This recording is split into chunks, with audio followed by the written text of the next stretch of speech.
Hello, so I'm just going to talk you through the DJI Mini 3 quickly. I'm not an expert, I'm not a pro, this is my first ever drone, and I'm just going to explain some of the findings that I found quite interesting that I didn't find on the instructions.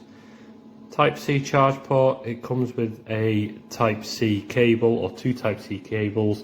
One of them's a USB and one's Type-C to Type-C. So I did have to order another Type-C because the batteries was also Type-C and I've only got a USB charger. So two cables for me was a must. The two controllers, they fit on the back. Look at the pictures I'm going to upload. They just clip in the back and they just unscrew quite conveniently. Got my little pencil, so it's easy to store. The home button, so the home button is quite interesting. I struggled to get this working for a while, and it was to do with the distance that I was going, and I don't know whether it's a set point, but it's something to study and really get yourself into. Press it once after, I think it's preset to 20 meters in distance away from you. So once you've pressed that, it sets the height of how high you want the drone to do, usually above the trees from what I understand. It comes back and then it lands. I've never managed to get it landing in exactly the same spot. It's normally within a couple of meters around. The CNS is the different speed settings. So the C is very, very slow. I think it's called scenic. S is fast and the N is normal. So I'm only at the point where I'm using N, although I have put it into C for a while, just to have a little go.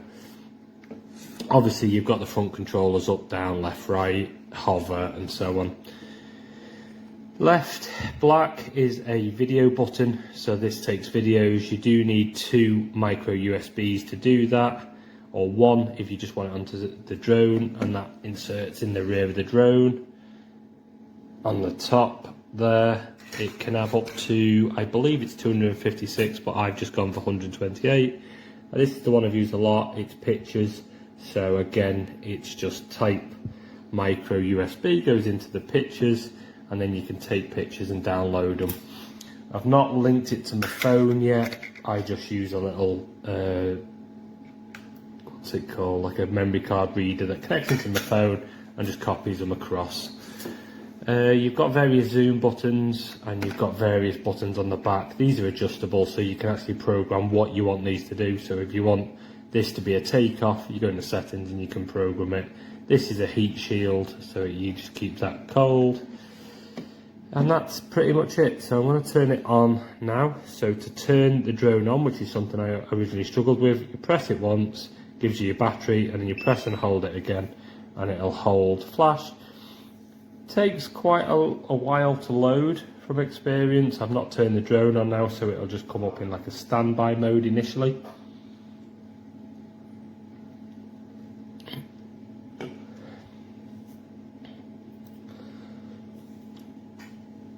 What I've been told is the red button says it's connected to the drone, so that's coming up at the minute. It doesn't show that it's connected. The drone's just next to me here. So as you can see, the camera's not leveled itself out, so it's not connected, and I will turn it on in a minute. I'll just try and talk you through some of the little things. It says before you fly, before you load. If you're gonna set up a drone for the first time, it took me about 2 hours as a non-trained person. I had to connect it to the Wi-Fi, I had to update it, I had to download stuff, I had to charge the batteries. It took me quite a while.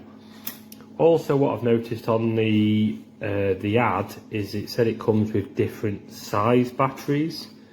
So all of the batteries in this kit are 249 grams, so they're below the CAA registration.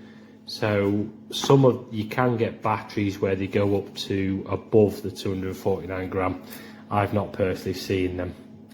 So this is what happens when you turn it on without the thing. You can view your album, so if you've got previously saved pictures and stuff, you can update your profile. You can connect it to your Wi-Fi here. This is essential, so for updates. And then if I just turn the drone on, so same as the controller, you press it once, it'll tell you your battery, you press and hold it twice, I haven't got a battery in it, so that's quite embarrassing. So I'm just going to put a battery in. So I'll just turn it around, just show you how easy a battery clips in.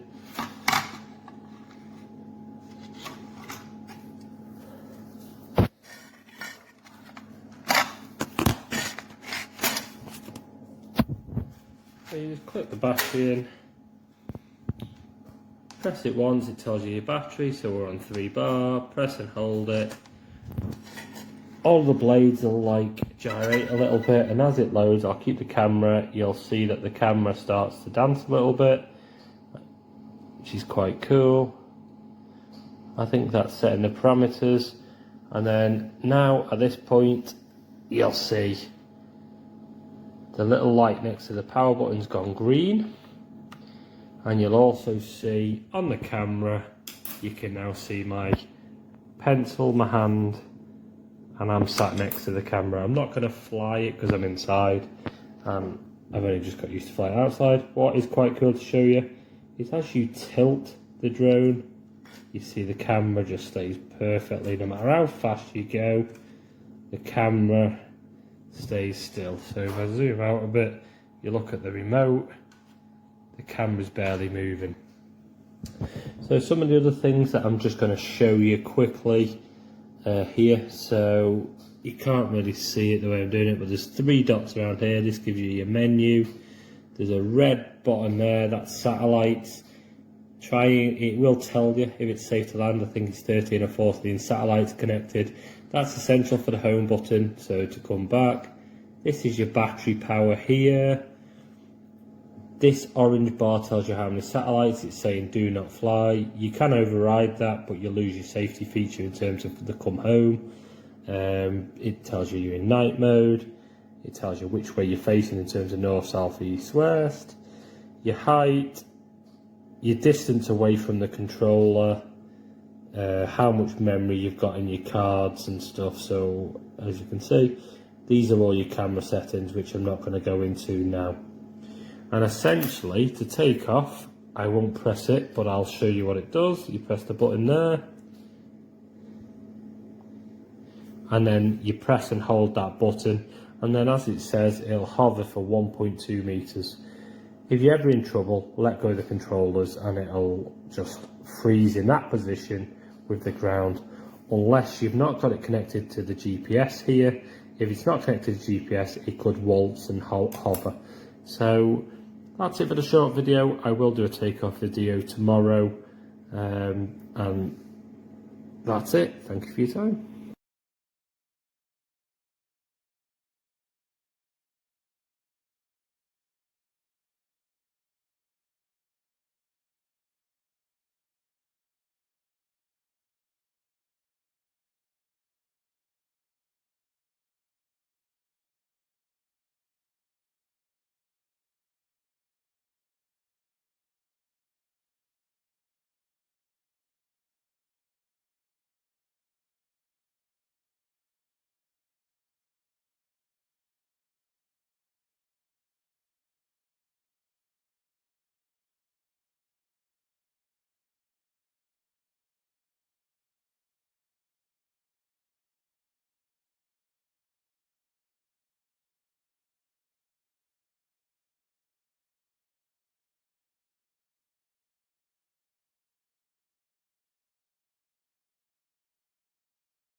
So, mal, gell? Ich weiß ja nicht, was da passiert ist bei dir, gell? Aber anscheinend, gell, ihr habt mich anscheinend richtig verarscht, gell? Auf jeden Fall. Der Flügel ist richtig komplett kaputt, also, gell? Also davor, er war nicht kaputt. Also ganz ehrlich, haben die richtig kaputt gemacht. Also generell gar nichts haben sie gemacht. Hier vorne nichts, nichts. Ich weiß nicht, wo das hingeschickt hast. Anscheinend wurde es nicht gescannt. Also da, gar nichts gemacht haben sie. Hier, immer noch davor genauso. Hier, gar nichts gemacht haben sie. Und dann mit dem Flügel hier, genauso. Der ist jetzt sogar noch kaputter als davor. Ich glaube, der ist einfach nur ein paar Mal runtergeschmissen. Und dann hast du wieder aufgehoben. Eine Fernbedienung ist alles okay, glaube ich noch. Und ja, hier. Gut, auch nichts gemacht eigentlich. Also nicht gar nichts gemacht, haben sie eigentlich nur noch viel mehr kaputt gemacht. Also ich weiß ja nicht, wo du das hingeschickt hast, gell, aber sonst weiß ich, dass noch alles okay ist hier, gell. Also der Flügel haben sie auf jeden Fall kaputt gemacht. Also der ist auf jeden Fall, jetzt kann man gar nicht mehr fliegen. Davor, man konnte ja noch fliegen und so, gell. Und der ist jetzt komplett kaputt. Also, gell, ich weiß ja nicht, wo du das hingeschickt hast und sowas, gell. Aber naja, gell, ist ja wieder toll passiert, gell. Schön, super. Ja, die Dinger fehlen anscheinend auch wieder. Ja, gut. Fehlt auch. Super.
Ah, mais il bouge pas. Hein.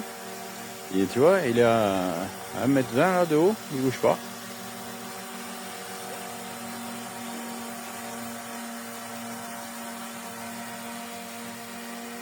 Je le fais monter.